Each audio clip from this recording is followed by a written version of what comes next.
outside low kick.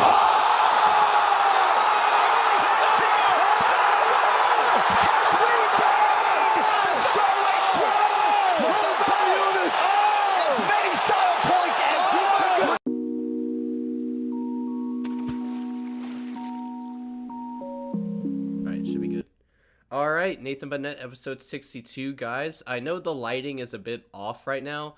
My light in my room literally went out like a couple days before we started recording, but my roommate was nice enough to lend me his ring light for a little bit. So all I have for lighting right now is my ring light to the right side of me. So I know it's kind of like flash banging my face, but that's all I got. So, and I'm also coming down with like a bit of a cold, but I took some cough medicine and we're ready to go. Me and Swiss Seal.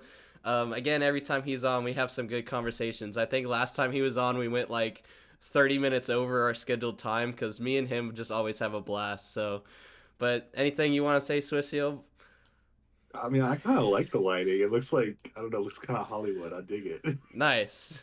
I wanted to like try and put it in front of me, but the problem is I think the reason he gave it to me is because it's like an older ring light. So there's no like, I don't think the brightness settings work on it. I think it's literally just on off. So if I put it in front of my face, like in front of me where it's supposed to be, it looks like this. Oh yeah, it looks like the old profile you used to have when your channel was Gingy with like yeah, the exactly. face. Or I just become the LeBron "You Are My Sunshine" meme. No, I always have trouble with ring lights because whenever I've used them in the past, I always end up like staring into them, and I'm like, oh my god, my eyes hurt. Yeah, exactly. But it's like it sucks because like we always record in the evening too, so it's like I can't even use sunlight because it's 8 p.m. So it's like the sun's down. That's probably my fault today. No, you're good. So I mean, just kind of small talk before we get into the podcast, I guess. The reason I asked to start so late on a weekend, because usually me and Swishy will record on Tuesdays, because Tuesdays are like my days off. But we had like a bunch of like rescheduling issues, and we pushed it back to Saturday is when we're recording this. But I actually went to a convention today before we started recording, so I was like, well, we'll do it at 8. So San Antonio obviously has the Riverwalk, so they had a convention called Riverwalk Anime, and they basically invited all the Naruto voice actors down.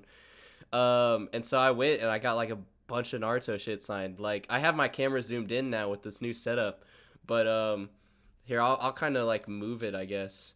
Y'all can see like back here this board and stuff like that.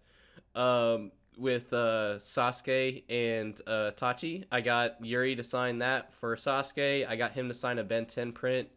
I forgot that the Tamari voice actor and the Sasuke voice actor, Tara and Yuri, are actually married in real life.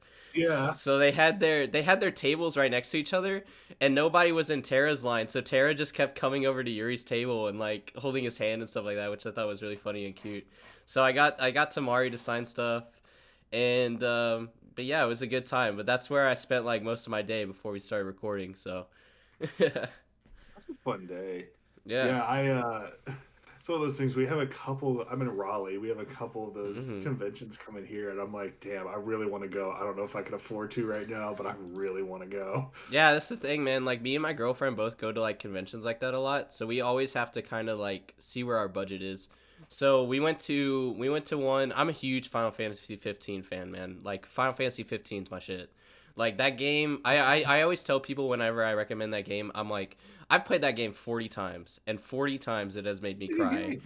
Like, but they had Ray Chase and Rodney, who are the voice actors of Noctis and Prompto, up in Dallas during Easter weekend. So we went up there as well, but we stayed at like a super expensive fucking hotel. I had to pay for gas, I had to pay for parking and all that shit. So by the end of it, once we got back home, like I paid for gas to get back home and everything, I had $5 in my bank account until the next time I got paid. So that was fun. I had to ask people for money for like gas and food, so I didn't feel good about that. But hey, I got Ray Chase's signature and everything. So dude, that's how it's been the last couple of weeks here. Yeah. Like waiting on, because I had been laid off at the end of last year. They got a new job, and I was just like, okay, like got rent money, got bill money. I just need my first commission check to hit. And I was at like $3 in the checking account. And I was like, Yeah. please, please, let it finally hit. And now everything's better.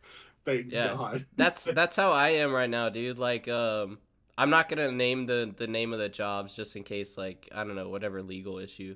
But I'm currently working retail, man, and I fucking hate retail. Oh, So retail's like awful, man. yeah. So I am ready to like I already have another job offer, and like if my managers are watching this now, like I mean, I've told you that I have another job offer, so it's not like, oh, he's going somewhere else. Like I've talked to you, I've said this openly multiple times. Um, but like, so they can't be like, oh, you got another job where we're firing you. Like I've said, I had another job multiple times. But anyway, like I hate retail, man, and so like, I have another job lined up in June, and so I'm just kind of like budgeting to see like when is the earliest I can quit and still have enough money to my first paycheck for the next job because I Oh, want yeah. out of Do here. you have any PTO from this job? Because I'd be like, I'm taking all of That's that. what my girlfriend said. So I recently found out. So I'm part time, but I work so many hours a week part time, like 36, that it counts for some full time benefits. So I just found out that because I work, even though I'm full time, I work enough that I get PTO. And so my girlfriend was joking about that. She's like, "You should put your 2 weeks in and then use that PTO for those 2 weeks." Hell yeah, that's the way to do it. Yeah, That's absolutely the way to do it. But shit, man, if y'all ever want to move to Raleigh and you want a job in sales, I can get you a job in sales. You just say the word. nice It's man. not a glamorous life, but it'll work. Mm-hmm. Well, we'll actually get into some of the basketball stuff now. I know we've kind of been ranting about life stuff, but again, this is how it is with me and Swiss Seal, man. Like me and him, like me, him, CJ, and JX Remy. I feel like we just vibe like about non-basketball stuff at this point. Like we're just like IRL friends at this point. So, Hell yeah. but one of the things I wanted to talk about with Wemby, all of his stats aside, right? There was a big deal about he got fined for throwing the ball into the stands, and the reason that he got fined for it is because they said it was Jalen Brunson's game ball, and I wanted your opinion on it, and I have my opinion on it already, but and I think I have a solid argument for why it is not Jalen Brunson's game ball, but I will let you say your opinion and what your opinion is, and we'll go from there. Well, okay. Why is it just assumed that it's Jalen Brunson's? Oh, he scored 60. Okay. That was Wemby's first 40 piece. Mm-hmm. Like, led the charge back, won the game. I don't think there's a definitive, oh, it's this person's game ball. But also Brunson lost the game. Like, I don't know. It's just it's kind of weird that we're splitting hairs over the. If they had won the game, the Knicks, and Wemby ran over, grabbed the ball, got pissed, and threw it in the stands. Okay, maybe I could see it, but it's like, sure, yeah, you won a game ball for coming up short. All you care about is your little personal achievement there. Wemby hit a personal achievement, won the game, and he didn't even care enough about it to keep the ball. He threw it into the crowd. To me, Mm-hmm. I thought of it more of like, hey, the selfless team-oriented nature of Wemby rather than, oh, he's doing this to spite the guy.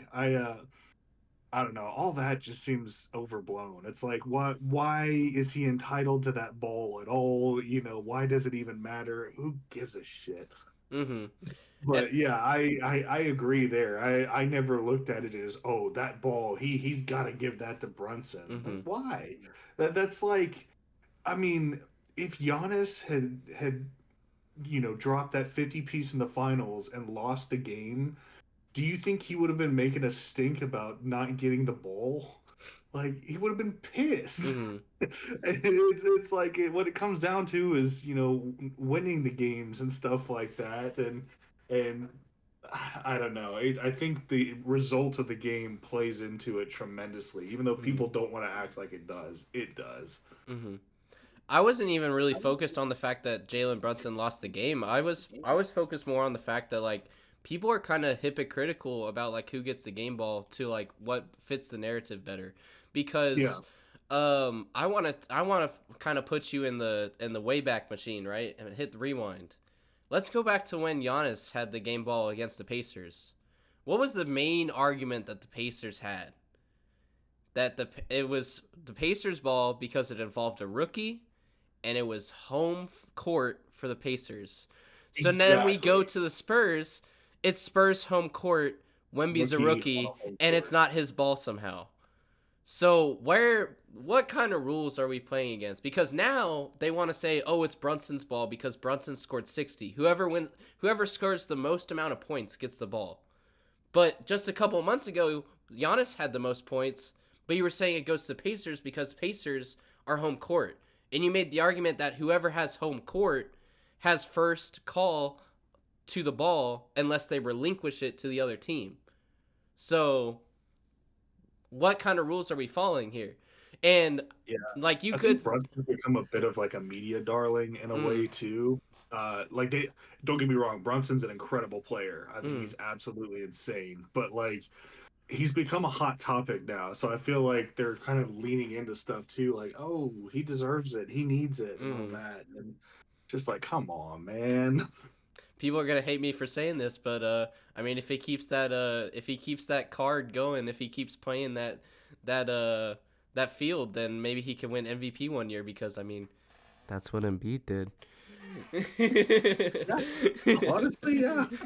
People hate me for saying that, but it's the truth. Like people are like, Embiid deserved that MVP. I'm like, no, he fucking didn't. Embiid got the MVP because he whined about it for 3 fucking years, and the NBA told him to shut the fuck up. So they finally gave it to him. Well, that's my favorite thing is he whined about it by saying, "Oh, I'm not going to complain about it, but I don't know what else I have to do." I'm like, you're whining about it by not whining about it. Yeah, exactly. Like people that's literally like one of my takes that's probably argued the most like with me. Like again, I collab with Up to Score a lot and even they debate me on that. They're like, "No, Embiid deserved that MVP."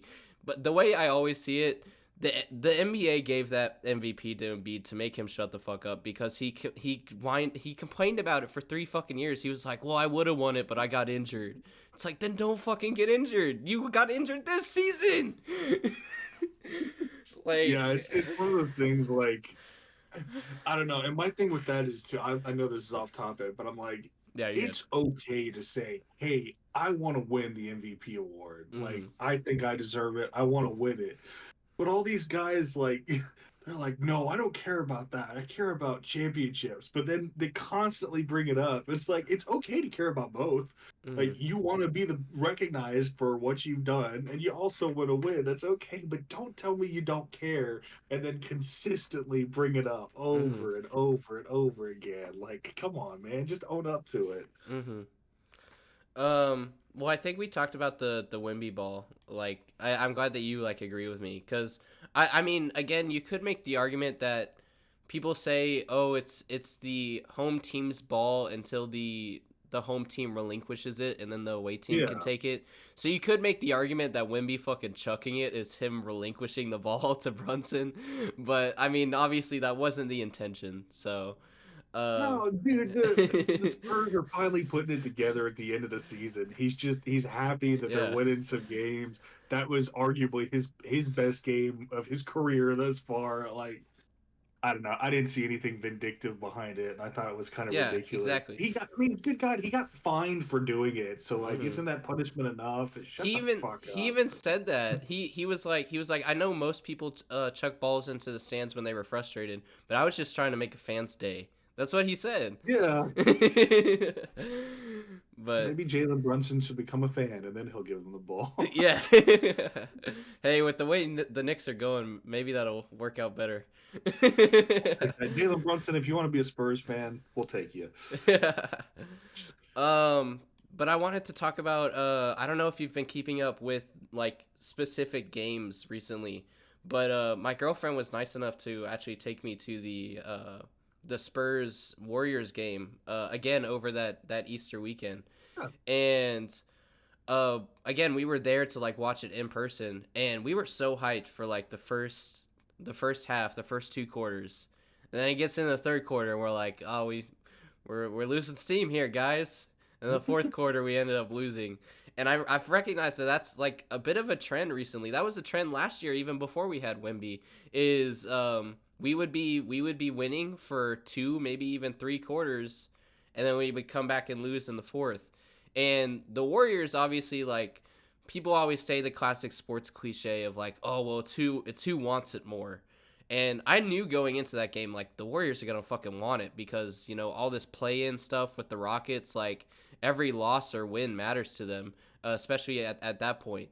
So it was like the Warriors are gonna want it because the Rockets were playing on the same day. I mean, given that the Rockets were playing the Mavs, so the Rockets were like almost certainly gonna lose that game. But still, it was like in the Warriors' heads, it's like if we lose today and the Rockets win, like we're kind of fucked. And so like the Warriors like needed to win, and um like my girlfriend can tell you, man, like we were I made a comment which like I felt bad saying as a Spurs fan because I ride or die with this team, man. I've born and raised San Antonio. Like I since I was born in 2002, people argue, "Oh, you're not old enough to remember the 2005 championships." It's like I may not have like remembered it, but I was there. like but no, I have pictures of me with freaking Tim Duncan and the Coyote when I was 2. But point being, like, as much as it hurts to say, I made a comment watching the game where we passed it out to, I forget who it was, for like an open three within the first couple minutes of the first quarter. It was like a wide open three, probably like 5 to 10 feet of space between him and the defender. Completely airballs it, and I was like, well, the assist doesn't help if we have teammates that can't fucking shoot. Like, I said that as a Spurs fan, and I'm like, it hurts, but it's true.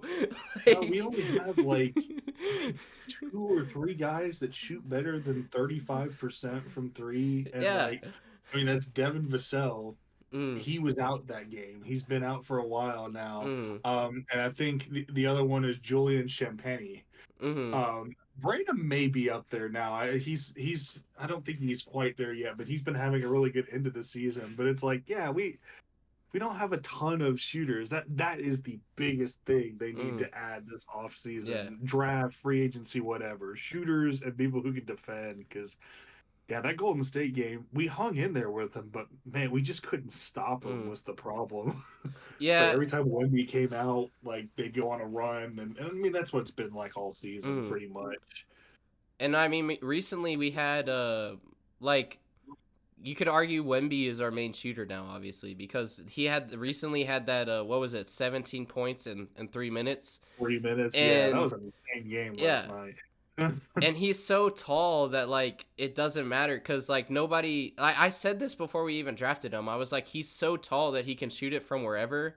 So it doesn't matter if you're gonna catch up to him on like the fast break. It's like if you expect him to stop at the 3 point line, he's gonna take advantage of that. If you're waiting for him to come to you on the 3 point line, he's gonna say fuck that. I'm gonna shoot from the logo, and that's what he did like half the time on that 17 points in 3 minutes. He Yeah, was I like, still can't believe if you're he's gonna like give as me, efficient as he is on the yeah, D. Like his 3 point percentage, he's up to like 33% now mm-hmm, from like 28. And like if he hadn't like jacked up so many logo balls in the beginning of the season that were contested, he might even be at like 36. Like, mm-hmm. have you seen his off the dribble stats? I haven't yet, but Dude, I've, on step yeah, back threes, he's like, I mean, he doesn't take the Luca takes the most step back threes in the league by far, yeah, but Wemby is shooting like 48% on step back threes, and he's like middle of the road in how many he takes. I'm like, that's insane, dude. That's like he's shooting better than Curry on mm-hmm, step back threes at 7 foot mm-hmm, 5. Like, how the fuck? I think the thing about him is like his offensive game has surprised me how quickly it's developed. I mm-hmm, thought where he is now is where we'd be expecting to see him towards the middle of next season. I'm mm-hmm. like, holy shit, this kid absorbs the information so fast. He has gotten so much better in such a short period of time. Mm-hmm. And I said this back when he was like still playing with France, like the reason that all these point guards are so great at shooting threes is because they create space for themselves. Again, like Luca, like the step back, like they use the step back. And all it is creating space, right? But Hmm. you can create space horizontally, which is what these guards are doing, or you can create the space vertically, which is Wemby just has by being Wemby.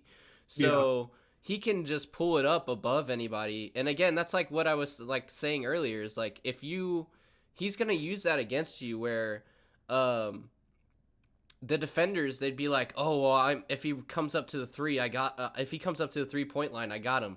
And Wemby's like, "I'm not coming to the fucking 3-point line. If you're going to give me 5 feet of space, I'll just shoot it from here. Let's go." Yeah, I was watching some guy watch highlights of the Nuggets game, and he was talking about like he was right. He was talking about the dangers of like we have our guards screen for Wemby a lot, Yeah. and out of habit, the bigs always go into drop coverage, and the guards are like. He's like, no, you have to like blitz him. Like he doesn't even see that guard Yeah. there. It's like Jamal Murray. Yeah, he's 6'4", 6'5", whatever. Like Mm. he didn't see him. He's a whole foot taller. And then when he's up here, it's like Yeah. there's no way that even bothers him. Yeah. Like that's so nuts. We got such a cheat code, man. I'm so happy the Spurs got him. Yeah, I saw pictures of him blocking and dunking, and somebody said it looks like he's a dad guarding the Fisher Price hoop. It's like those NBA players in summer camps where they're just swatting shots away and all that. Exactly. Like, come on, man. But I also hate the argument that it's just because he's tall. Like, That's what I had no, on my notes, bro. Wemby's got Everybody was like, "Wemby's 7'5". Of course he's gonna of course he's gonna do that." And then all the replies to that comments are people ratioing them, saying like, "Okay, well then why didn't Bobo do this? Why didn't Taco Fall do this then?" Like, Yeah, I mean, Kristaps Porzingis is a good defender, nowhere near as good as Wemby. mm-hmm, Boban didn't do this. Like, he's got incredible instincts. mm, I don't know. I can't even remember which podcast it was that I was listening to, but they were talking about how because of the ground that Wemby can cover and like his radius of coverage on defense, mm-hmm, he single-handedly is changing the metrics game because he has so many blocks on shots that traditional metrics say are wide mm-hmm, open. And it'll be like guys skip passes to the corner, but mm-hmm. Wemby's able to close the gap and block the three. And Yeah, it's like trying to figure out how to account for that mm-hmm, because he's just so incredible. I'm like, yeah. man, whew, It's can't wait to like, see what happens in 5 years here. mm-hmm. People forget that like people think of wingspan as like either horizontal or vertical to block shots, but it's like you got to remember that it's 360 degrees of wingspan. So it's like again we were talking about Naruto to begin the podcast. It's like freaking Neji with the rotation attack that blocks Not a bad everything. analogy. Like I mean like what other way would you describe it? It's like he's got 360 degrees wingspan to block whatever's coming. Like there's no way to like penetrate that. And obviously like people are going to quote me on that and freaking try and send me the clips of Wemby being dunked on now just because I said that. But you get the point. Anybody's gonna get dunked on. I mean, Yeah. he's blocked far more shots than he's been dunked on. But Mm-hmm. also, like, when's the last time you saw that someone blocked this many 3-point attempts in a Mm-hmm. season? I've Mm-hmm. seen it happen before, but it's rare, and now it's just kind of commonplace when we watch Wemby do it. Mm-hmm. I mean, I've never seen people on the other night. When we played the Grizzlies, they had the 3-on-1 fast break with just Wemby there defending, and nobody wanted to shoot it when he was Mm-hmm. within 10 feet of him. And it's Mm-hmm. just like that. Anybody else down there in the paint on a fast break, they're going to go for a dunk attempt. They're taking a jump shot, anything. He stopped an entire fast break by himself Yeah. just by being there. It's a whole different ball game. Yeah. You're talking about the Grizzlies clip, right? When they were playing the Yeah, Grizzlies? Yeah, that's yeah. No, yes, I know that's not the Grizzlies starters and all yeah. that. It'd be different if it was Ja, but like, come on, that's as routine a 3-on-1 fast break as you can get. An NBA Mm. player's normally gonna finish that shit. But Yeah. they had a layup attempt that they didn't take. They had a mid-range jumper they didn't take, and then they had a wide open three-pointer that they didn't take because they're all worried about Mm-hmm. getting stuffed. I've never seen anybody like that before. Yeah. I was just gonna say, like, I'm so glad that like we live in a day and age that like that's like on tape. Cause that's gonna be used like 10 years from now when everybody's like say somebody better than Wimby comes in with like blocks or something somehow. and they're gonna be like, oh well, this person's box score is better than Wemby's box score. And it's like, yeah, but look at all this shit that doesn't happen on the box score, where like they literally don't take the shot because they know what's gonna happen. Like that's why I'm glad that we have that like on recording, so that that can be used at a later date to be like, look at how dominant and like fearsome Wemby was. Where like they don't even try it at this Yeah, point. it's Um, not.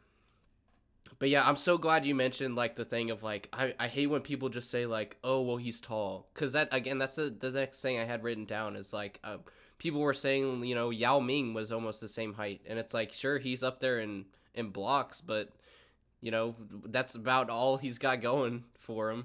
Dude, You know. everybody's on record saying like he says like I had zero basketball IQ when I started. I Mm-mm. didn't know what I was doing. And I mean, Yao Ming ended up being an incredibly smart player. He Mm-hmm. developed that, but Wemby's sharp as attack, man. He Mm-hmm. doesn't make many mistakes twice, and stuff. And I mean, you watch him. I do think he needs to get a little bit more disciplined with some defensive rotations. A lot of Mm-hmm. times he still relies on his length, but right now he can. Mm-hmm. And it's just like he's very adept at figuring out different coverages that work against people, finding counters and all that stuff. And like I think last night, uh, I'm not going to say the keyword because it'll bleed into a segment you have later, but Mm-hmm. Jokic. I love watching him play Jokic because Jokic is so fucking smart on the Mm-hmm. court. And Wemby's block numbers are always lower against the Nuggets because Jokic is just really good with using counters and getting the floaters over him and finding the passes.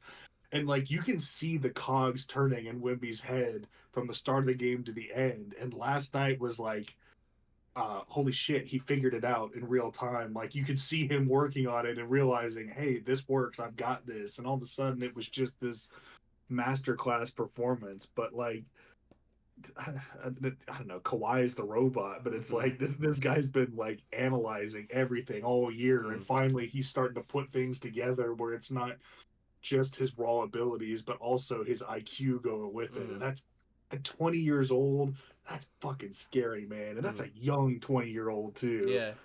Like, come on, when I turned 20, like my God, I I put on my like freshman 25 or whatever. I didn't know what I was doing with my life.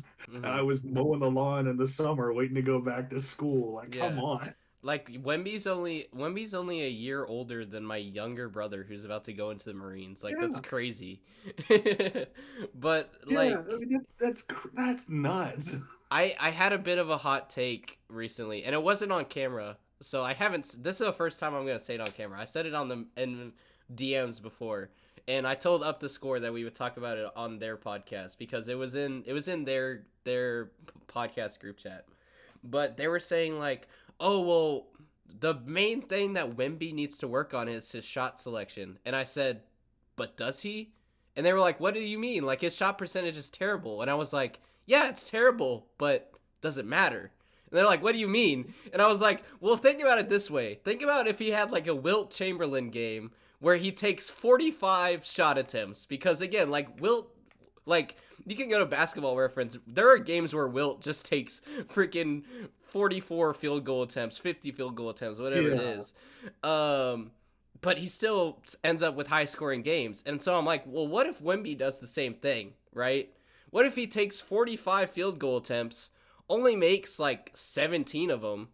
That's only a little bit over 30%, but that's still a 34-point game minimum if you do Yeah. 17 times 2. Like, you know? So my argument was like, if he takes enough shots, like, Wimby is like literally under the rim almost every single offensive possession.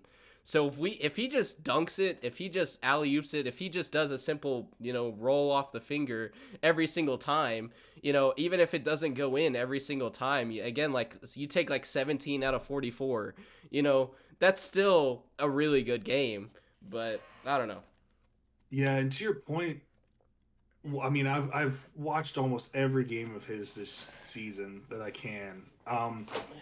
There's not many shots by Wimby that I would mark as bad shots. There's Mm-hmm. one I'd say, and that's the thing where I don't feel like I can say he needs better shot selection. With him, it's more of hey, you have this shot, somebody else may have a better shot. Mm-hmm. Um, and we've seen his playmaking come by leaps and bounds through the end of the year, so I'm not even too worried about that anymore. I mean, that's what I wasn't mad at the 3 pointers he was taking earlier in the season, but it's like, dude, you're taking a logo three, you've got Champagny wide open in the corner, just hit him for the open shot. You don't have Mm-hmm. to try to make the tougher shot and all that, even if it is technically open for you. Mm. But yeah, it's really a situation where there's not any singular bad shot for him. I think I've counted maybe three where I'm like, dude, don't take that. That's Yeah. bad. You're almost laying down on the floor grabbing the ball and there's four guys around you. Just kick it out. But Mm. yeah, I'd agree that there's not many that are bad. It's just him learning Mm-hmm. what's gonna do better in the flow of the game, him shooting or passing to someone, and he's figuring that out like crazy. Mm-hmm. I mean, I actually saw a couple analysts the other night saying like, in a few years, is he gonna take the title from Jokic as the best passing big man in the league? Like Mm-hmm. it looks like it could happen, which is crazy to say because Jokic is Yeah. fucking I incredible. I've made the I've made the comparison before. I was like, he's Magic Johnson as a center. Kind Like. of, yeah, yeah. Honestly, yeah, it's nuts, but yeah, and like I've seen people talking about now, obviously he will put on a little weight. I think the weight argument is overblown. I don't think he has to put I've on a yeah, ton. I've said that for But years. I mean, then yeah, I again, I, mean the I made the way, same argument. I made the same argument for Chet, and then he got injured. So people think my logic's kind of flawed, but well, yeah, Chet came back from a freak injury and he's had an amazing season. Like yeah. it's but I don't know, the way Wemby is starting to fill out a little bit as he gets bigger. It's similar to how Giannis did. It's similar to how Anthony Davis did. And what I point to people is like, as soon as Anthony Davis bulked up way too much and became a center instead of a power forward, he lost a lot of his agility and stuff. And Mm-hmm. that's where I think Giannis did a much better job of like, hey, let's put this on, but so it doesn't impact my speed, agility, athleticism. Mm-hmm. Honestly, it's crazy to say, but like when he fills out, we're looking at kind of like a Giannis Kevin Durant hybrid with his skill set, which is just scary as Yeah. shit. Again, Like, that's what I've said for years. Like back when he was playing international, I was like, okay, you take you take Tim Duncan, Kobe, and Giannis's brain, you mix them together, you put it in KD's body, or yeah, like KD's body. What happens? yeah, and it's like we talked for years about like, can you imagine how unstoppable Giannis would be with a jump shot? And now it's like, okay, you have that. He's Now wearing give number 1 on Giannis the like Spurs. 7 inches. Yeah. Like give him 7 inches and the greatest coach of all time. Like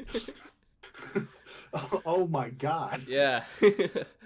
Well, I'm gonna go ahead and lead into our next topic, which kind of is more of a serious topic. Um, I wanted to take the podcast in a different direction. So We're not talking about terrorism, are we? no, that's so random. Um, so we often joke. We often again like talk back and forth about certain games that have been happening recently. We make jokes, we laugh, and everything. But um, in order to number one grow this podcast to bigger audience by taking it more seriously, but also using it as sort of a platform. Um, we are going to talk about women in sports because of Caitlin Clark and the NCAA and some things that have happened in WNBA and everything. So I am going to start it out by talking about men's March Madness first, but I promise I'm going to segue that into women's March Madness.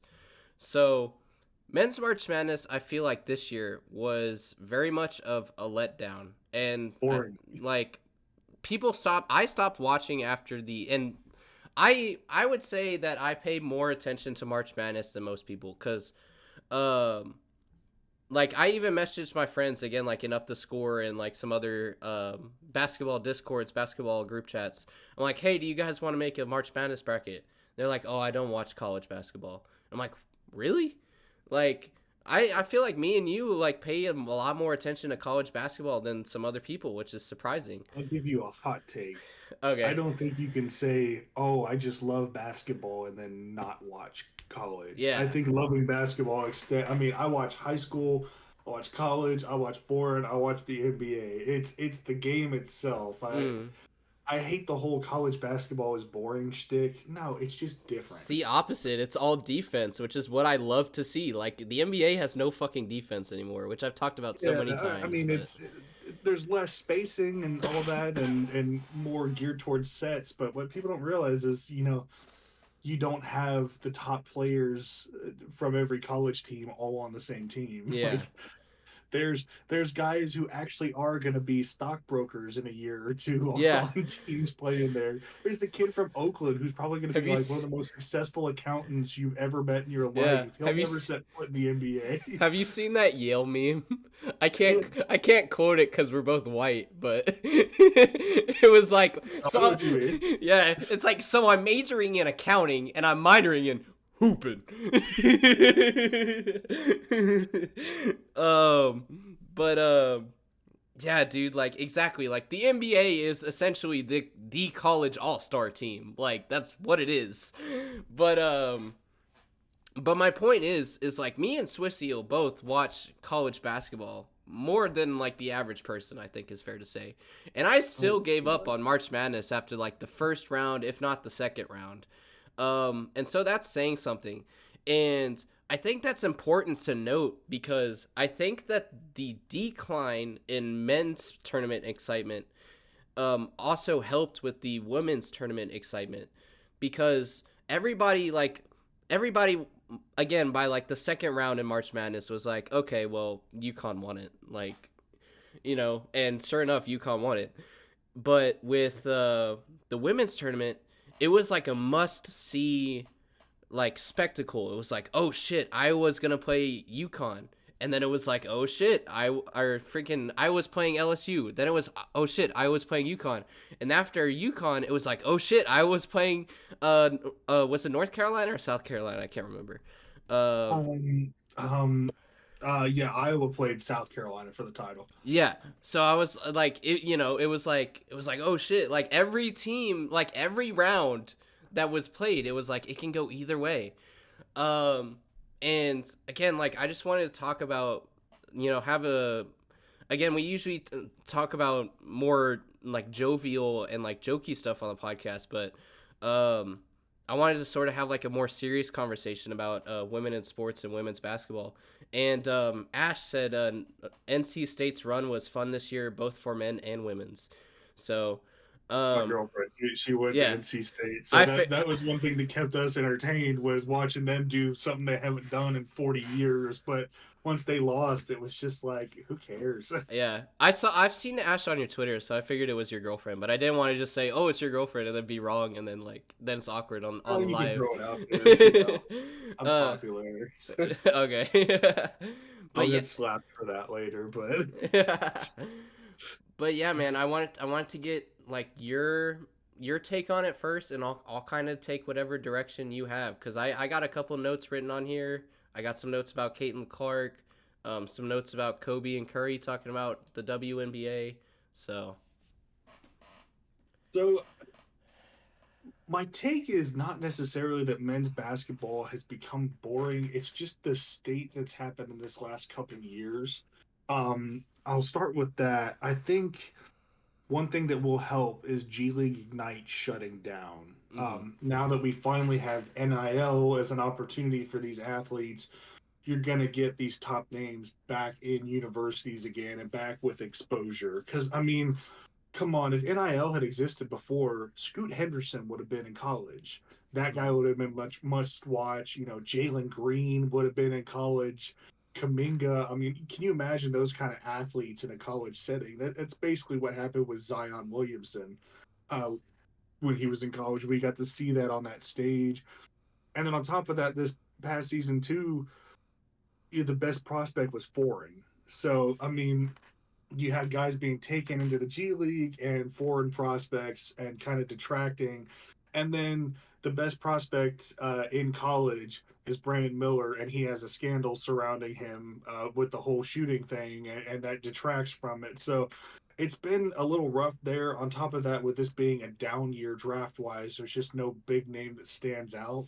But I'm hoping with NIL being here, Ignite shutting down, that now we will get these names into college and more exposure, and hopefully ones that aren't quite sure about the draft will stay longer since they can actually make a living now in college, um, and bring some of that back.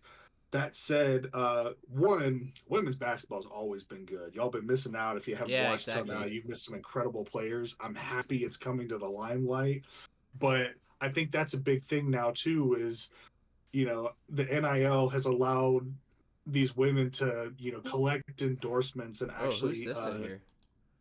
um Midnight. what the heck? I don't know who this is. Here, I'm gonna kick them from here. I don't know what they're doing in here. But and then kind of uh this is Sorry not about that, I'm getting, guys. I have no idea who that was that just joined. that was weird. Yeah, let me But see if I can lock the room. You can keep talking. I'm gonna see if I can lock the room. oh yeah, but NIL's kind of allowed them more exposure, so they're in commercials now. People know who they are and stuff like that. I mean, 2 years ago, I guarantee people didn't know who Haley Van Lith was, or Angel Reese, or Flauja Johnson, and they're all incredible players. And now they're in commercials, they're household names, and all this. So it's given kind of extra exposure to that. And then on top of that, all these players, Caitlin Clark, Camila Cardoso at South Carolina, Paige Beckers, all these people, they are incredible athletes as well. So like when you compare that exposure with all the skill there, it just drives views even more. And I think I don't know. I feel like that's one thing too, is that like Caitlin Clark's been at Iowa 4 years and all that. She's gained notoriety through coming up through the game there. Paige Beckers have been at UConn. What is it, 3 years now? Four? I can't even keep track. I know she was Mm. injured for basically 2 seasons and all that. Angel Reese, she started at Maryland, transferred to LSU. She's been there a few years. It's they become synonymous with these brands and kind of built up over time. And I think that plays a big role um, and stuff like that. You need people to watch. Like you see Caitlin Clark, Iowa's on that evening, and Mm-hmm. that's one thing with men that I feel like it's lacking is um, one. I think they need to get rid of the one and done rule because I think a lot Mm-hmm. of these guys are being forced to go to college and they don't need to. Mm-hmm. Um, but this will sound, as a UNC fan and former employee, this is going to sound like I'm hating, but I'm not. You look at Duke, it's hard the last few years because almost every good Duke player has only been there for about 6 months in that Duke jersey. You can't really point to any one guy and say, that's Duke basketball. It used to be JJ Redick, Christian Leitner, hell, Grayson Allen. That's Mm-hmm. synonymous with that. But you can't really do that with a lot of these big brands anymore. Kentucky, who the hell do you point to say, Kentucky basketball? They're all there for a year and Mm-hmm. all that. So I think that plays into it. And just, I don't know. It's part of my qualms about men's basketball and part of just my excitement that women's basketball is finally getting the respect it deserves. Because yeah, I worked a lot of college women's basketball games my day when I was at UNC, and they were some of the most fun games I've ever been Mm-hmm. to in my life. A lot of talented people Yeah. playing in those games, and it's just good to see them recognized Mm-hmm. now. I agree, man. Like I love like women's basketball. Like I again like you can't say you love basketball if you don't watch every type of basketball. And so I'll sit down and I'll watch like a women's basketball game, and like but my concern is with the Caitlin Clark thing is I wonder if they've put like if the media's put too many of their eggs in one basket, right? Because we saw this with the WNBA when like they were hyping up Sue Bird, and Sue Bird was like a legend in the WNBA, and because she was Larry Bird's, I was about to say Larry Bird's son, Larry Bird's daughter, um, And they kind of did the same thing with Brittany Griner, and then all the stuff with her happened, and now everybody's hating on her. So I wonder if like a similar thing's gonna happen where it's like they're putting so much attention on Caitlin Clark with with NCAA, that once she finally goes to the WNBA or goes to she was offered that contract for the Big Three. She said she's not going to take it, but wherever she ends up going is my point. When she's out of college, they really need to like latch on and find like who that next person is going to be.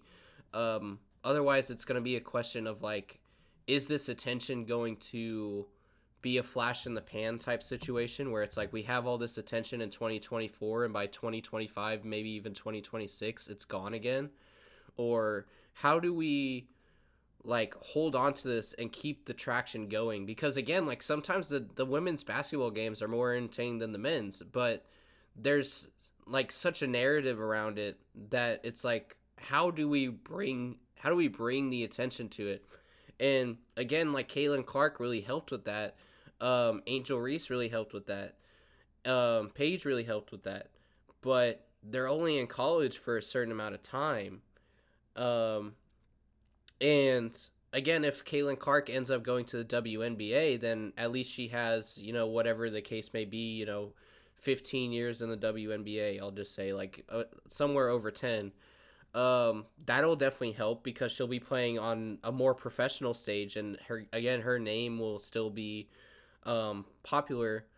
But again, that brings the attention to the WNBA and not women's NCAA. You need to not just bring attention to one part of the sport, but bring attention to all parts of the sport in both college women's basketball and professional college basketball. And like there can be a conversation of like, well, maybe do we move where some of the cities in the WNBA are compared to the NBA cities? Do we need to get the NBA teams themselves more involved? Because again, like I wrote down that the Spurs are very good at supporting that as well. Because the Spurs culture, as long as it's been around, has always been that the Spurs are a family, right?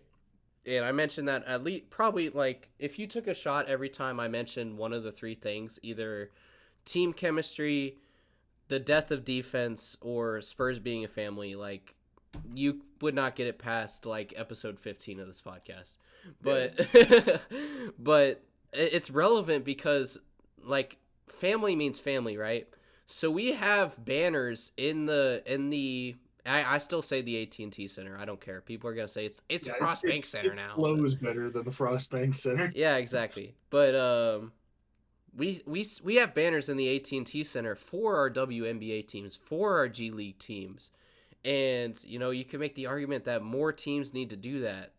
And it's just like I wanted to come on today and talk about like what is the next step? What direction does the media, do women's sports need to take to retain this attention and build on it and keep it going? Because I really do think that they deserve it. But, I mean, it's a question of how they do it because you still have unfortunately, you have these people that just, for the sake of their own ego and pride, don't want to watch it. And I think it's very hypocritical as well because I see a lot of the time it's a lot of the same people that will sort of like flip the switch. Like I saw people when Caitlin Clark was about to beat Pete Maravich's college scoring record. People were saying like, "Oh, don't compete Caitlin Clark to Pistol Pete. Pistol Pete's amazing." And I saw people replying back to him being like, "You wouldn't even know who Pistol Pete was if it wasn't for this freaking graphic." You wouldn't recognize that motherfucker if you saw highlights of Yeah. That dude played in like the 1950s. Yeah. Give me a fucking break. The only people that are like recognizing Pistol Pete are the people that do this for a job, like me, you, Clan, and CJ and shit. Because I've talked about Pistol Pete and how he freaking was like what started basketball handles to lead into people like Kyrie and stuff like that. But the average person, again, you can't be a basketball lover and not watch women's basketball. And if you're not a basketball lover, then you don't know who Pistol Pete is. So it's like cause and effect. It's like you can't say you know who Pete is because that's a damn lie, and also say that you don't watch women's basketball, because if you know who Pete Maravich is, then you're watching women's basketball.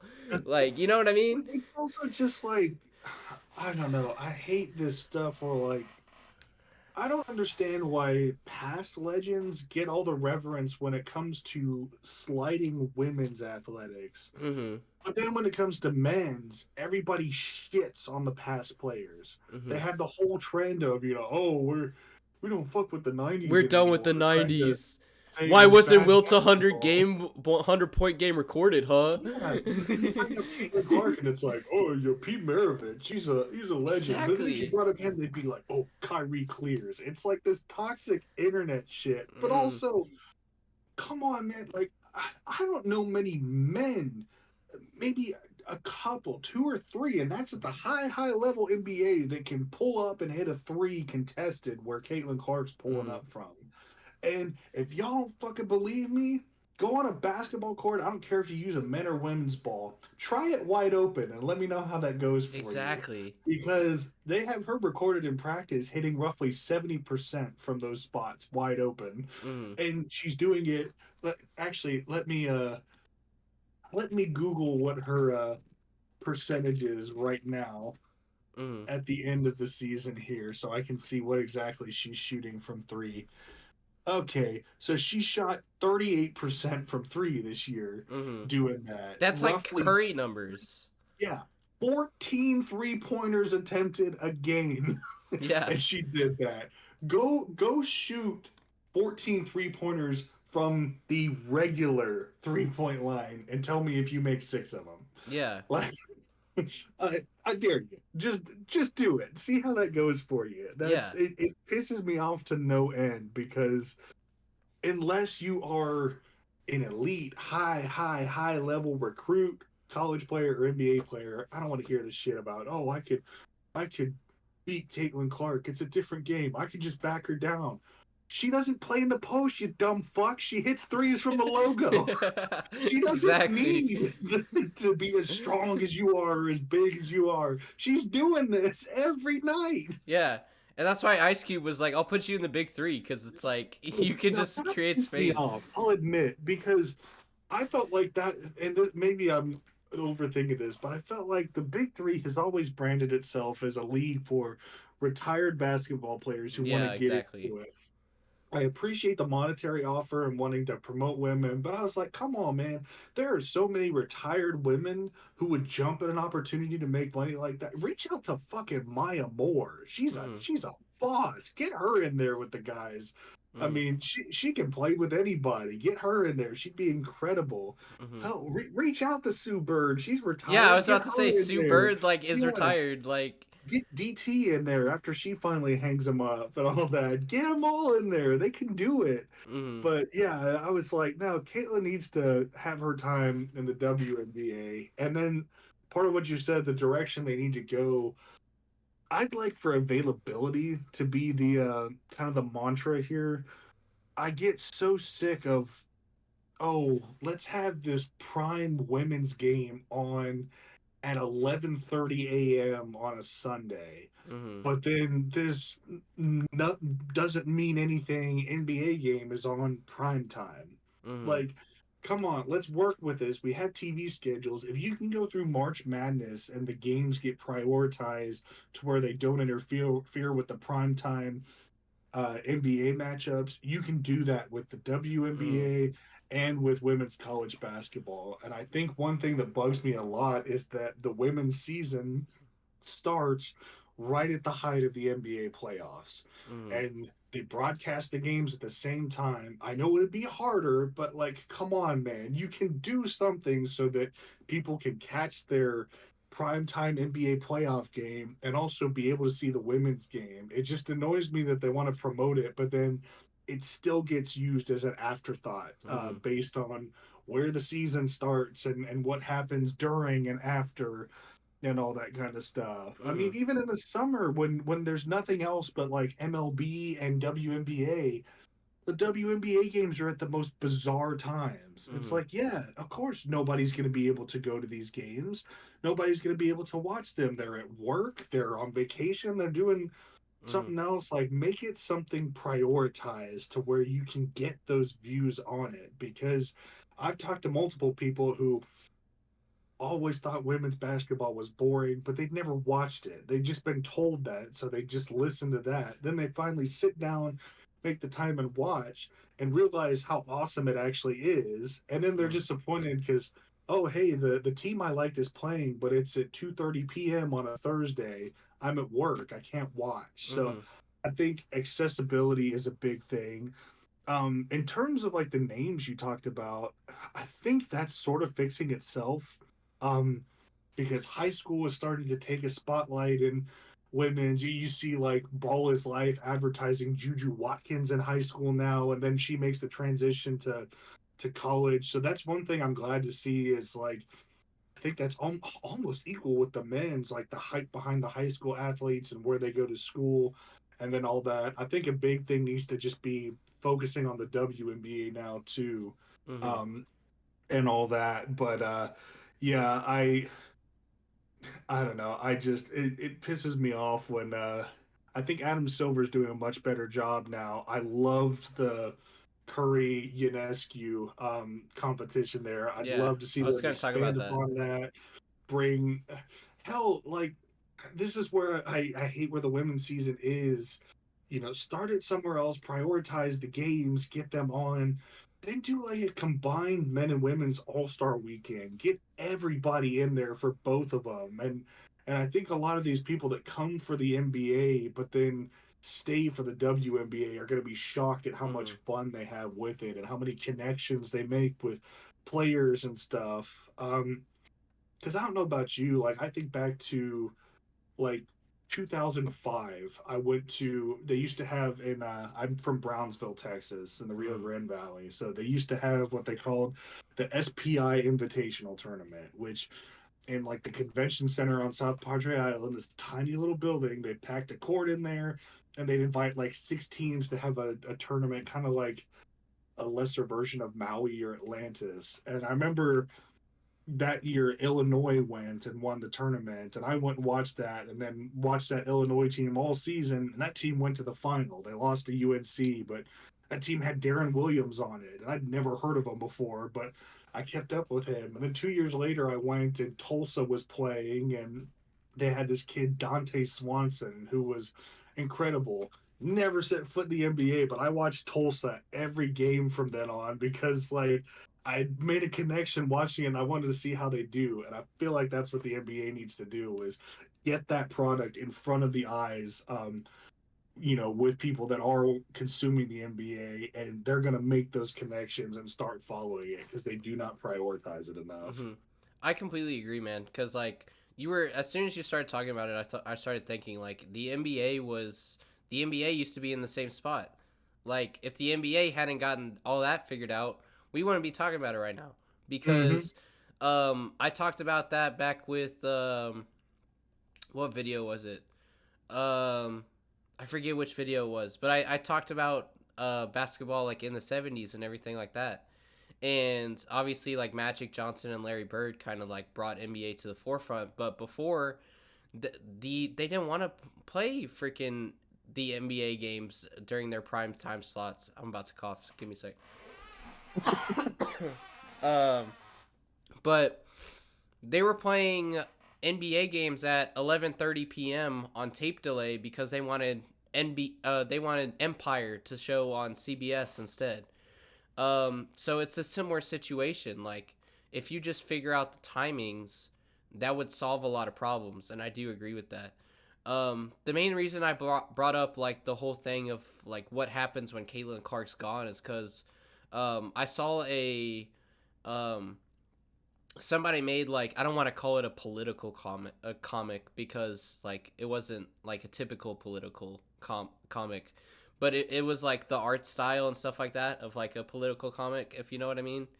Yeah. And it was showed like the fact that Caitlin Clark lost, but all the media was there taking pictures of her and asking questions.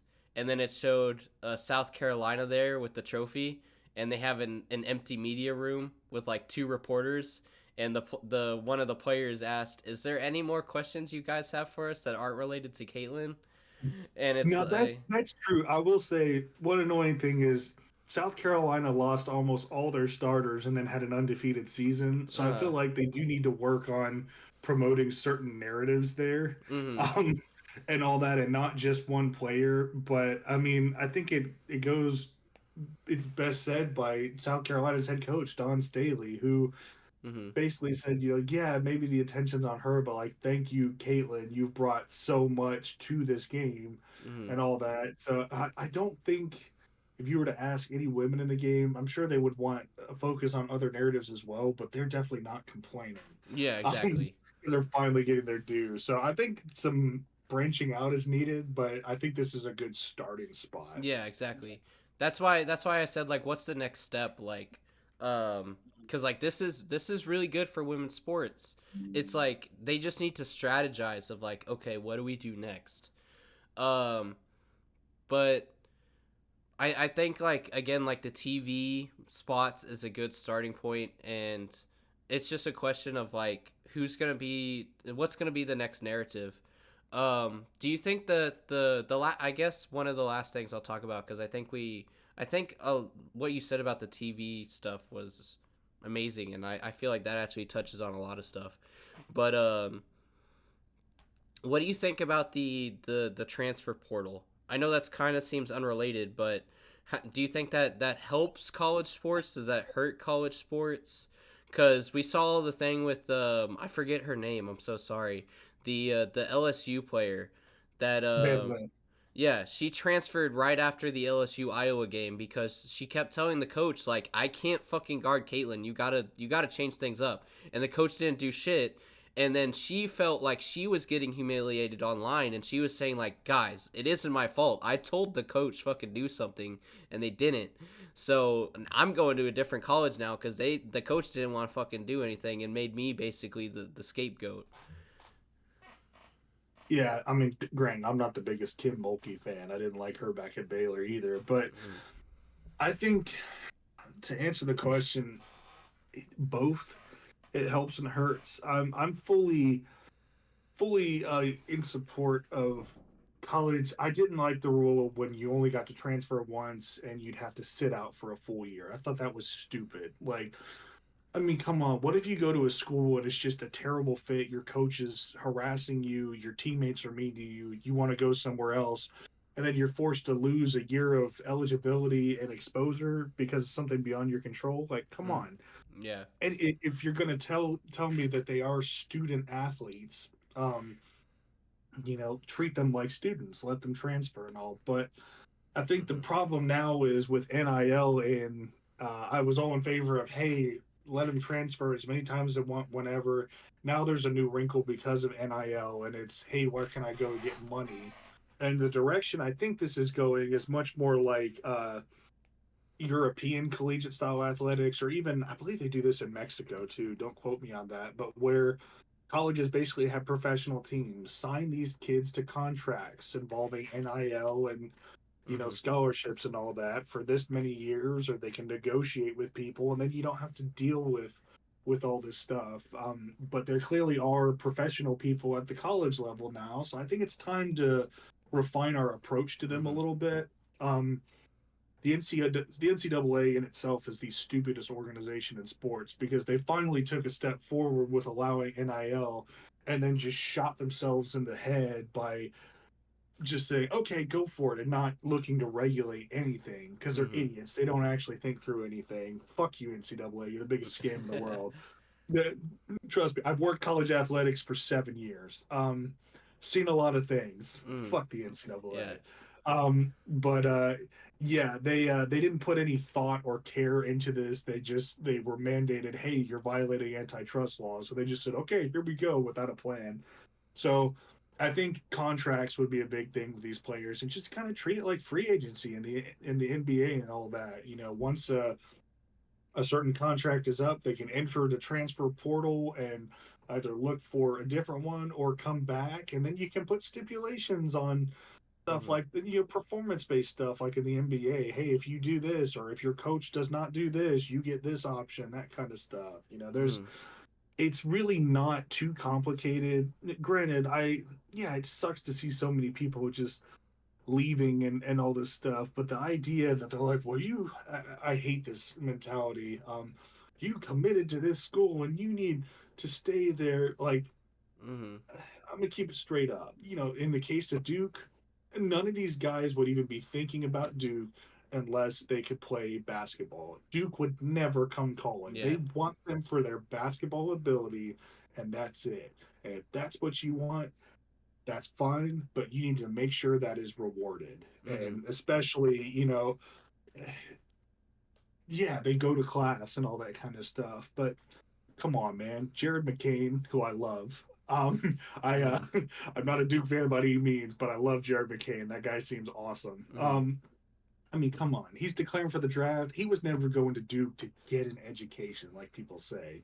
He went there to build his brand, gain exposure, learn from Coach Shire, and get to the NBA for Mhm. his career. So it is like college in a sense where it gets you prepared for your career, but it's not a typical college experience. So we need to stop treating it like it's identical to just you and me going to college and deciding, hey, I don't like it here. I want to go somewhere else. Yeah.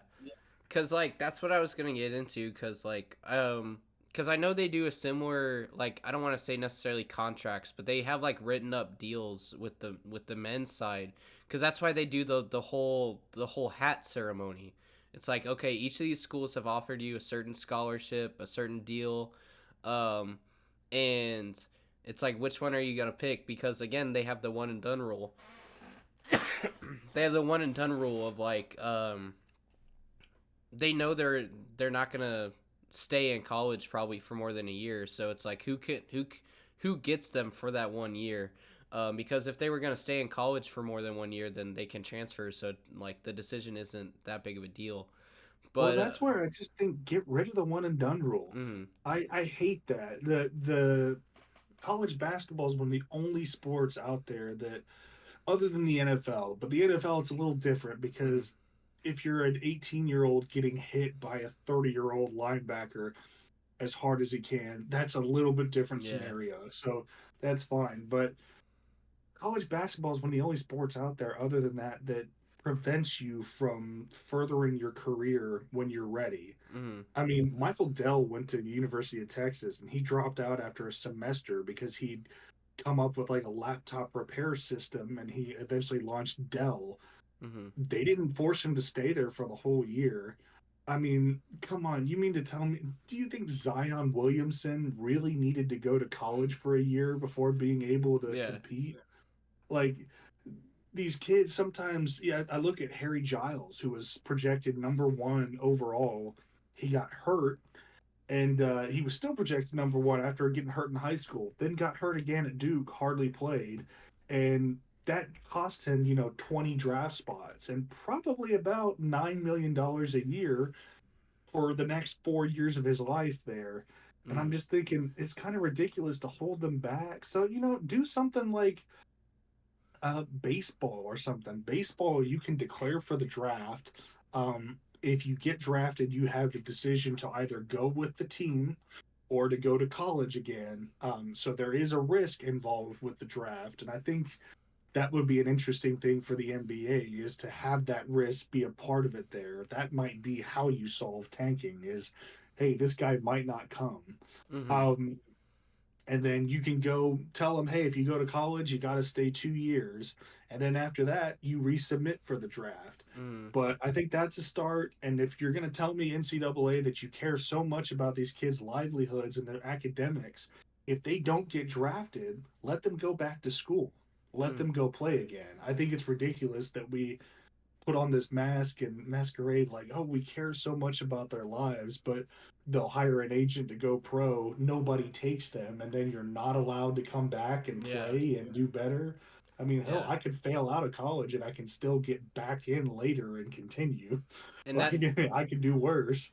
and that's exactly where I was going with like the whole transfer portal thing. And I like how you mentioned like on the NBA side, like oh well, maybe they stay in college for 2 more years, because that, not to relate everything back to the Spurs, but that's what David Robinson did. We were like, we got David Robinson, and he's like, well, I'm gonna go finish my service first, and then, you know, but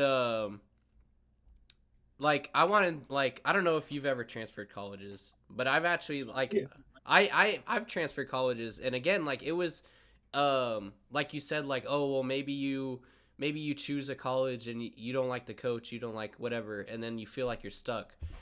I feel like there was a huge stress on me choosing a college, because like growing up, for whatever reason, I had this like stipulation, like I had this superstition that like choosing your college is like the most important like decision you'll ever make, because it's like, Hmm.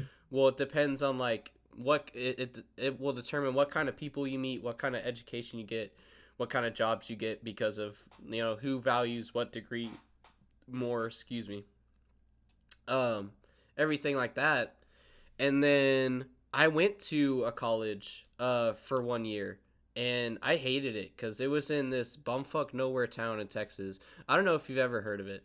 And I'm sorry to anybody that is from this town, because again, technically I'm an alumni from that college, so you can't say that I'm hating on that college. But have you ever heard of Beaumont, Texas? Oh, hell yeah. Beaumont's where you got to go to get out of Texas. Yeah, exactly. So I always just tell people I went to a college in Houston, because nobody knows where the fuck it is. But basically, for anybody watching, Beaumont is about an hour in between, you know, on either direction, an hour in between Houston and an hour in between the Louisiana border, right? So it is like very East Texas. But because it is outside of Houston, there is fucking nothing to do in that fucking town. I swear to God. And so, Where'd you go, Lamar? yeah, I went to Lamar. So that's why I was going to say I'm sorry to anybody that goes. Again, the person I started this podcast with still went to that college for a while after I transferred. So there may still be people that go to that college that are like early fans of this podcast, that like watched it when we first started. And like, all love to you guys, man. But I could not stay at that fucking college, like, because there's nothing to do in fucking Beaumont, man. There just isn't. Dude, I can piss off an even bigger group of people. I went to Texas A&M, and I'll be honest, I probably, people will hate me for saying it, I probably should have gone to UT Austin for what I wanted to do and the kind of person I am. But I was scared. I was, 17 years old, almost 18, and it was a small town. I thought, okay, I can manage this. And they played up the whole we're a family thing. Yeah. And it wasn't a good fit. And I Mm-hmm. was there for 3.5 years Mm-hmm. before I finally was like, I hate what I'm majoring in. I don't like being here. So then I transferred up here in into North Carolina and all that, and finished up. And it's a much better fit. But Yeah. and I have fond memories of A&M. There were great people there, but Yeah. it just Exactly. wasn't for me. Yeah. And I'm the same way with like Lamar, man. Like I will say a big part of it has to deal with COVID, because I was unfortunately the group that went to college. I unfortunately was like that group that graduated high school in 2020, so I got a asterisk graduation ceremony, so that's fun. And then went to Lamar, but the main reason I went to Lamar was because of their social scene, and that's what I wanted to do in college. Is I wanted to reinvent myself. I wanted to be social in college, and then they hyped it up as being like, oh, there's so many people on campus, there's so many things to do. And again, I will say, like, part of it's COVID, but it did not live up to the hype, man. So and I know I'm like looking at the camera more than I'm looking at you, but it's because I'm like talking to No, like the you're good. people. But No, I was the same. I was like, oh, social life, it's so important. yeah. I'm gonna go there. And like, I met a lot of people in my freshman year and sophomore year, and then I realized, like, wow, none of these people are really actually good friends. And Yeah, the last exactly. year and a half there, I think I had like two people I talked to. One of them I still talk to. He's actually in the Air Force in South Korea Nice. now. His name's Tyler, and he's done podcasting with me. But we met at work, and he's a Mm. big Spurs fan. But like, most of my nights were spent in watching the Spurs, or like watching The Office, or playing playing Yeah. video games. Yeah, exactly. Being a loser. I have three people's numbers that I still keep in contact with. One of them is Andy. If you're watching, what's up, man? Another one, I think his name is Clint or what? Bro, I feel bad for getting his name. I gotta look it up right now. But But if uh, you're watching, I'm sorry. If that is indeed your name. Colin, that's his name. Um, so Andy, Colin, if y'all are watching, man, and then of course Fernando, who I started this podcast with. So again, like I did make some good connections while I was there, but the whole point I was trying to get to, like in the first place, was, I decided I wanted to transfer colleges, right? And there's this big like narrative about like, oh well, if you transfer Stigma. colleges it's gonna hurt you and all that. But also, you mentioned like if we're calling them student athletes, they are students. And there's a big question about, especially in Texas, just as a state, let alone on a federal level, of like what credits transfer, what credits count for Yeah. what does the state do AP, and if it does do AP credits, then what level of AP does the college accept? Because some college accept if you get a 3 on the exam. Some of the higher ones like UT and A&M, they won't accept your Four to AP five, yeah. scores unless you get a 4 or 5, even though 3 is technically again passing on the AP exam. Some people don't accept dual credits. So again, it's like I wanted to talk about the point you said of like they are students, and it's like some of these girls may, like I'm bringing it back to women's, but it goes for both men and women's. Some of these players, they could be amazing players, but you don't know if they're going to be in the NBA. They could put Mhm. all their eggs in one basket and be like, I'm transferring to this school for basketball. They don't get drafted. It's like, well, fuck. Now 60% of my credits didn't transfer for this school I went to for basketball. So now I got to retake all these courses for my degree so that I actually have a job and I'm not unemployed. It's It's the like, only thing the NCAA has ever gotten right is that commercial where they say, keep in mind, 98% of us go pro in something other than sports. yeah, exactly. It's like you have to actually have like a degree, I feel like. And again, it goes back to that Yale joke we made at like the very beginning of the episode. But I don't know, man. I just feel like you definitely need to, like, if you're using the transfer portal and things like that, make sure that you're actually transferring something that will not only help you in basketball but help you like in your actual degree. And that's why I think that the transfer portal can be good, but it can also be bad. And that gets into the whole, there's a whole other conversation to be had about there, because again recently like the NCAA made made new contracts for the players about using their likeness in the NCAA games and things like that. So like the players are actually getting money the same as NBA players are now, a little bit more. But you still have to know that just because you're playing college basketball or any college sport at such a great level doesn't mean you're going to be playing at the professional level. If you're going for accounting or whatever it is, make sure that you still finish your degree in accounting. Like that's why like you may be in college to play college ball, but you're also in college to be in fucking college. Like, Mhm. so I don't know. That's my take on it. Is again, it's like the transfer portal can really hurt if you're not making sure you're actually following your degree and what credits transfer as well. Because Well, and yeah, yeah, if you're not going to treat, that's the thing is if you're not going to treat them like students, treat it more like a professional setting instead. Like mm, this blurred line of it is what kills it for me. mm. I guess the last thing I have for women's sports related stuff is I just wanted to say the quote that Kobe and Curry said. So Curry quoted Kobe saying that you should always leave the game better than you found it, in reference to the WNBA and women's sports. And I completely agree. Like, the NBA again is getting more attention, and the huge problem, like Swishfield said, like, and it goes with the TV times, is like it just needs more people to get eyes on the screen. Once people actually watch women's basketball, I like Swissio said, you'll probably see that it's actually really good basketball being played.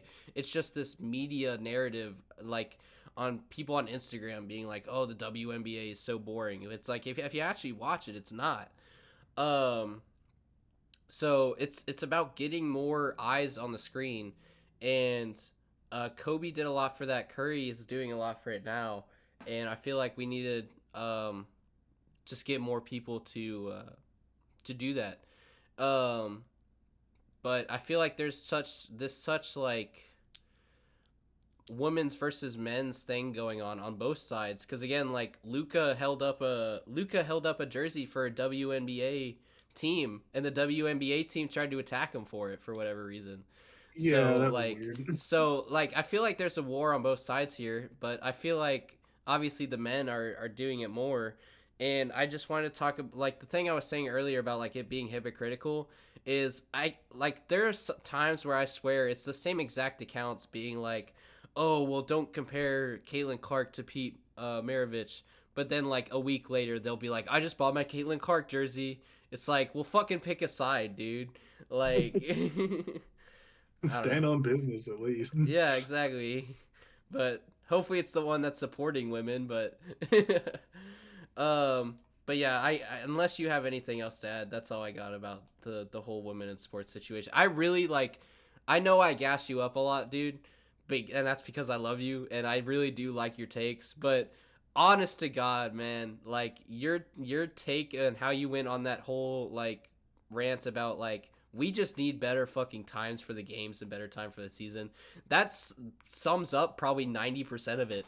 Like I really do think like that was a really really good take you had. So Well, I appreciate it. I need you to call my mom after and tell her that. And she'll be proud. um so we're gonna bring it back here to some lighter topics and some more NBA type stuff. So I'll give you the choice. I do have Death of Small Ball written on here, but I do think that's gonna be a long conversation, so I can save it for later, or we can just go ahead and talk about it now. And then afterwards we're gonna play a little mini game of Sinister Six. I mean, we've been on here for a good while. I'd say let's do the Sinister Six thing, and then we can talk about that at another time. Okay, Because, yeah. yeah, Yeah. I don't want to hit you with another like 2 hour Yeah. Well, thing I here. got to remember you're an hour ahead of me too. It's already 9:30 for Yeah, me, which means it's 10:30 for you. But yeah, I I definitely can do talk want to about talk. the small ball for like 3 hours. So, Yeah, cuz I like with the whole Wemby stuff, I do want to talk about Death of Small Ball for like at some point cuz um like yeah, I've talked about for a while like the height of the league has been decreasing, and now it's slowly going to increase because of mhm. Wemby and Jokic and everything. But again, I won't get into it. We'll talk about it later. So if I don't catch myself, I'm gonna get into a whole rant, and then we're gonna end up talking about it, even though I said we're not going to.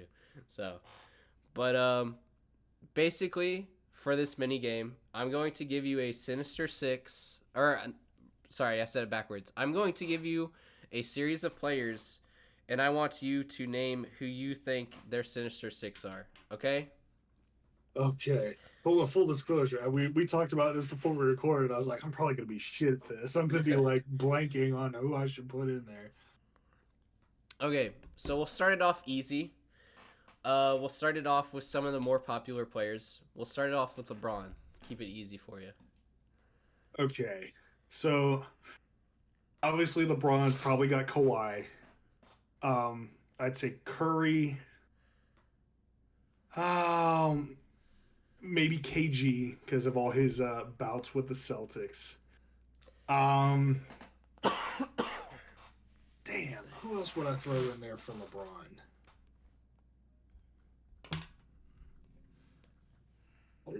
Is it weird to have two Warriors? Because I feel like Curry and Draymond could Nah, go that's on fine. there. Because Draymond is just one of those guys that sets him off all the time. I feel like, um, and then maybe Dirk after that finals matchup with the Mavs, all the coughing and shit, and then watching Dirk come out and just torch him. That was Mm. fun. I saw something that said Dirk's ring is worth 4 rings, and I really like that. That was, people talk about like, oh, guys that put their team on their back. And look, I know Dirk had help on his team, but God, what a performance that year. That was a fun finals. Mm-hmm. Who would you say Luca's Sinister Six is? For like going into the future, like who would you, like? I would definitely say SGA's on there, maybe Tatum's on there. Yeah, I feel like Devin Booker, just because they're always going at it whenever Mm-hmm. they play. Um, Weirdly, I could see Jalen Brunson since they were teammates and now they're not, and they're both playing at such a high level. Mm-hmm. Um, I think with the direction he's going, maybe someone like Giannis, just because they're both such polarizing players and all that. And then last one I could think of, which is kind of a bizarre one, but Trey Young, because they were traded for each other, and there's Yeah. always going to be that talk about who won the deal, who won this, even Yeah. though it was obviously Dallas. Yeah, I said it. Um, Yeah. but I saw so whenever you go on like TikTok and you look at like the Sinister Six memes, they always have like these cool nicknames for people. And two of my favorite ones are, if you remember in the early days of the Spurs, like before 9/11 obviously, we called Tim Duncan and David Robinson Twin the Towers. Twin Towers. And so now they're calling Wemby the Eiffel Tower, which I think is really fun And cuz see that, to me, Rudy Gobert, his nickname for himself is the coolest I've ever seen. He said he wanted to be the Stifle Tower back in the day. nice. I was like, that's dope. Yeah. That's cool. And then another one I just thought of is you could call Trey Young like the alternate universe or something, where like they aren't traded for each other. Like if you make them a Sinister Yeah. Six on each other, call him like call him like the Mirrorverse or something. Like I don't know. You'd have to workshop that name, but you could make it something like that. You could be like alter ego or something. I don't fucking know. What is Luca's? Do they have a nickname for Luca? I know they always talk about Luca Magic, but that's just Yeah, kind of a weird. yeah, I don't know. Um, who would you say? I got like a couple more here. Who would you say Kevin Durant's Sinister Six is? Oh, oh, that. I mean, I feel like you have to put LeBron in there because they were always getting compared to each other. Mm-hmm. Um, the Oklahoma City fan base as a whole. Yeah. No, I won't cop out like that. I'd probably say Russell Westbrook Russell because of Westbrook definitely. their whole situation. Um, I saw a Maybe graphic. Draymond because of how things ended in Golden State. Yeah. I saw a Um, graphic about that recently where it was like it was like Russell Westbrook's highest, or I forget how they worded it, but it was like Russell Westbrook's career high against every team, right? And somebody like in the comments went on to it and it was like, notice how he goes off against the KD teams or something like that, where it was like when he played the Nets, when he played the Warriors, like he had like 20 points higher than the rest of the other teams he played against. Sorry to I interrupt you, keep going, man. No, you're good. You're good. I think Kawhi is another fair one to throw out for KD because they've Mm, always had really, really good matchups against each other. Um, Man, the fifth, that's kind of hard to think of with KD. I'm trying to think of who else he had good matchups with back in the day. I can only really think of like four or five for him. well, I will say, unless I'm remembering incorrectly, I don't think he named Tim Duncan for LeBron Sinister Six. So, No, I did. which Yeah, is interesting to me. which I mean, Tim is obviously incredible. I just never really thought of him as like, oh, like I guess I'm more thinking about like the media rivals that they Okay, hype yeah, up and stuff like that. And Tim never got hyped up for fucking anything. So, yeah, but no, I mean Tim Duncan you could list for half of these because he was, putting these guys down for decades hmm before they ever became successful and all hmm that. I mean, hell, Duncan was a masterclass against the Thunder back in yeah, 2014 and 2013 when we went to the finals. So you can definitely throw that on there. I mean, I hmm guess Durant, you could also throw Curry because I feel like when he was with the Thunder, remember Curry hit that half court shot in the regular season to beat him, and then they came back from 3-1 and knocked the Thunder out of the Mm. Western Conference Finals. So I feel like you could throw Curry in there as well. Mm-hmm. All right, so now I'm going to give you 6 players, and I want you to guess which player it is. I only have like 2 players This for is where this. I'm gonna fucking suck. Let's So, see here. all right, LeBron James, Kevin Durant, Curry, Klay Thompson, Draymond Green, and Embiid.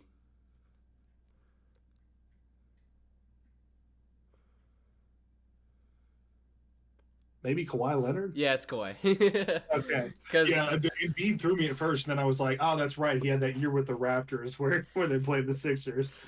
yeah, that was the main that was like the main Sinister Six I went against. It's like with the Spurs, he always played against the Warriors. With the Raptors, he played against the Warriors. So everybody says that's Kawhi's Sinister Six. Is he got the Finals MVP against LeBron? He beat like all of the freaking. He beat KD. He beat all the Warriors. And then he had to go up against Embiid as well. Yeah, So, I think that's fair. um, and then I'm trying to get the other players pulled up here, but it's not working. So give me like 2 seconds. No, you good?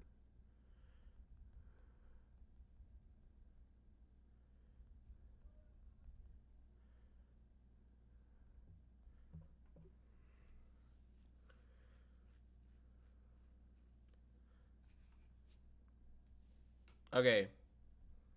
This one might just give it away on its own, but like the first one I say, James Harden, Okay. Luca, SGA. I kind of want to put like Wemby in there, but Wemby it's too early. Who else can I put?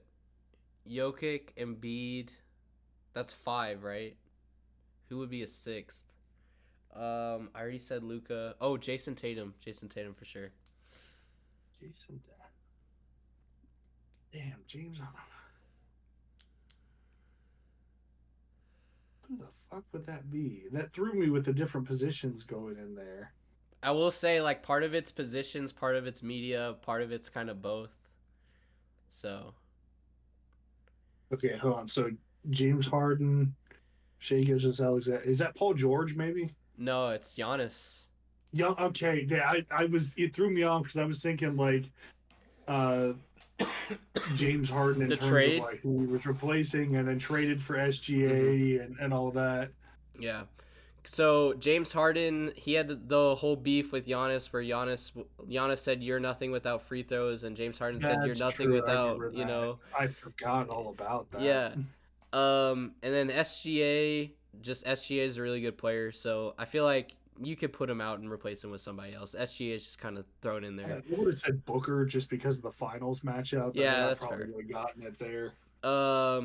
But then Jokic and Embiid for the who's the best MVP big. race. Yeah, the MVP race. And then Luca, kind of the same thing, MVP race. They always go up Mhm. against each other. The whole international players thing. And who was the last one I said? Jason Tatum, Bucks versus Celtics. Yeah, I could see that. Okay.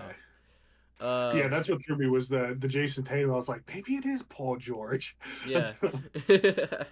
But yeah, the Bucks versus I thought that one would have sold it for you. The Jason Tatum versus Giannis, where they always pin each other against each other. I didn't even think of that. I was thinking of like Oh, Paul dude, you know who Pierce I could have talking put and about you would have gotten it? Jimmy Butler. I should replace SGA with Jimmy Butler. That would have done it for me. But yeah, we're coming up on a minute, or we're actually past a minute 30 or hour 30 at this point. So anything else you want to leave off with, say, or anything, or we'll just leave it there? Um, I was right about Mark Sears being the spark in March Madness. That was cool, even though he beat my team. That's all I really have to say. Yeah. And I'm looking at you, Cameron, and I'm going to say this. I will not forget the bet that I made on the James Harden trade. I made a bet when my James Harden trade video came out, and I said, they're playing I hope you remember, they're playing the Dallas Mavericks. And I made a bet with a certain commenter on that video. And I said, if they win the championship like you claimed, I would make a whole video dedicated to the fact that you're right. But I said if they lose in the first round, I would make a whole video dedicated to the fact that I was fucking right, and you should never doubt my predictions again. Because I predicted San Diego State would make it to the Final Four last year, and y'all doubted that shit too. I literally have, so I haven't, I'm going to reveal some of the behind the scenes production for you guys real quick. I have some notes of like what my next few shorts and my next few videos are going to be. And I shit you not, one of them I have written down is making a Nathan is Right compilation. And it's all the shit that I've predicted throughout the years that people have been like, you're so wrong. I've been talking to Clan. He's like, dude, I really just want to make a compilation of all the times I got called stupid for saying something. Exactly, that's what I want to do. And my girlfriend jokes about it with me all the time. She jokes about it. She's like, "You're one of the pettiest men that I know. Like you're the pettiest person I've ever seen." And I'm like, I know I'm to be that way online. Yeah. So many of my takes. I remember back when I was doing OOC with Clan and Maddie and all that, and I was like harping. I was like, it's time. We need to let DeMar DeRozan go. Off-season trade is best for him. People hated me for saying that. And then the next year I was like, I don't think DeJounte Murray is the way to go. I said the exact same thing with DeJounte Murray. I got big hate for that. And then I was like, there's this guy in France. We need to go after him. I got big hate for that because you never know. And then we got him, and it's been consistent. Yeah, exactly. The whole way. And I'm like, all right. People forget we do this shit for a living, man. Like, this is our jobs. Like, of course we gotta pay attention to basketball and have good takes. We are glorified scouts. Like, we are honorary scouts. Like, look, I've had bad takes. I'll admit that. Yeah. I've had some bad takes, but like, yeah. Again, it goes back to Brian Wright. Like, Brian Wright fucks up sometimes, but damn, he gets it right a lot of the time, too. Yeah, it's like, I think a lot before I say something. I don't make an impulse statement. I don't react to things automatically like a lot of people do. Yeah. So it usually works out better for me. Yeah, I said, like, I had the same thing, bro. As soon as DeJounte was traded, I literally, like, I usually script my videos and research them and all that before I record them and edit them and put them out. But as soon as the DeJounte trade hit, luckily I was at home and at my desk already. Usually, like, I'm at work when NBA shit happens. And so I literally just turned on my webcam and my mic, and I said in the video, I was like, okay, guys, I just got the NBA notification 30 seconds ago that DeJounte was traded. Here are my first thoughts, just going into it blind. And everybody, again, like, it came off as a hot take, and people didn't like it, where I was like, I'm okay with DeJounte being traded. Like, I wanted him traded. Like, fuck him. Like, we got picks out of it, and then everybody hated on it. I'm like, look at us now. Hold on. I can actually send you something here while we're on here. So this is a small brag, but also kind of a reveal. I have a little insider source within San Antonio who texted me a week before and was like, it's a done deal. He's going to Atlanta. So I'm texting Clan, and I'm like, he's getting traded. He's like, oh my god, I gotta make a video. I was like, you can't, not yet. Like, not yet. It has to be leaked. And we were just like sitting here. So he was like, I'm gonna start pushing the narrative that he needs to be traded so that I can lead up to that. Yeah. And people are like, you're stupid, you're stupid, you're stupid. And then it happens, and it's just like, oh, yeah. I'm stupid, huh? But I'm trying to find. I know I have this thread that I tweeted out the day he was traded. And dude, I had lots of Hawks fans commenting on it, telling me I was a fucking moron and, oh, you don't know ball. And I want to send it to you right now because it's like prophetic almost. I didn't intend it to be that way, but like I surprised myself at how good my prediction turned out there. So let me see if I can find this. I feel like the Hawks are turning into the new Jazz or Suns for us. Like, my mom used to always say, like, oh, we never, as Spurs fans, we never cheer for the Jazz. We never cheer for the Suns. I feel like that's kind of faded now. Like, because we haven't really had much beef with them in, like, the past couple decades. But now it's become the Hawks, where it's like every time we play the Hawks, like we better fucking beat the Hawks so that we can say we won this DeJounte trade, so that they can shut the fuck up. Oh yeah. Okay, hold on. I have to search my username. If you want, you can just send it to me later, and I'll put it in editing. So Yeah, because I'm like, yeah, because we're coming up on like an hour 40. So oh, I found it. oh, you just found it? Okay, never mind. I found it. I'm sending this to you in our DMs. Yeah, it's a whole thread I put. Okay, bet. You want me to put it on screen in editing? Sure, you can put it on there if you want. I could just read it.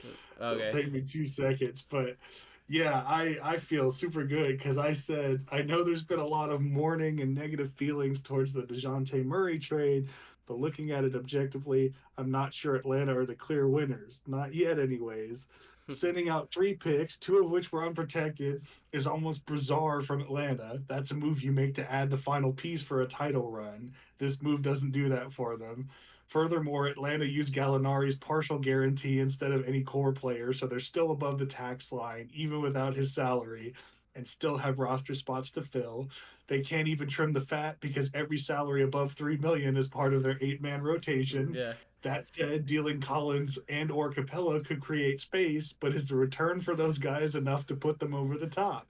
And if it isn't, does Murray stay when his contract is up in 2 years? The Hawks are taking a huge gamble on an unknown fit between Murray and Young, and if any one variable doesn't work out, they may have sacrificed 4 years of their future for nothing. It's a huge hit or miss move.